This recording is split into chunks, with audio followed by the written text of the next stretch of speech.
چه اتفاقی بعد از مرگ میفته؟ آیا حقیقتاً زندگی بعد از مرگ وجود داره؟ این سوال هزاران ساله که ذهن بشر رو مشغول کرده و پاسخهای مختلفی به اون داده شده. در تمام تاریخ انسانها برای یافتن پاسخ این سوال به دینها، فلسفه‌ها و حتی تجربه‌های نزدیک به مرگ روی آوردند. اما هنوز هیچ کس نمیدونه حقیقت چیه.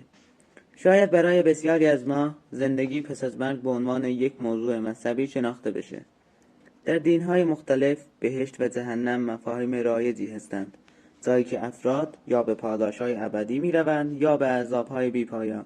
ولی آیا واقعاً چنین مکانهایی وجود دارند؟ آیا بعد از مرگ تنها روح ما به دنیای دیگری میروند یا واقعاً بدن هم نقشی در این سفر دارد؟ در مصر باستان برای مثال فرعونها باور داشتند که باید در زندگی پس از مرگ محاکمه بشن. اگر قلب اونها سبک بود و از گناهان پاک به بهشت راه پیدا می کردند، اما اگر قلبشون سنگین بود باید در جهنم گرفتار می شدند.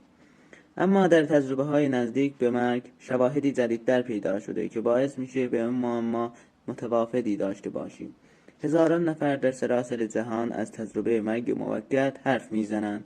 شاهدانی از نور درخشان، آرامش عمیق و حتی ملاقات با عزیزان از دست رفته خود حرف میزنند. این تجربه ها سوالات جدیدی ایجاد کرده. آیا اینها شواهدی از وجود زندگی پس از مرگند؟ آیا این آگاهی انسان هست که هنوز به طور کامل کشف نشده؟ اما آیا علم هم پاسخی برای این سوال داره؟ مطالعات مغز و فیزیولوژی نشان می‌دهد که فعالیت‌های شیمیایی در مغز حتی بعد از ایست قلبی همچنان ادامه پیدا می‌کنه.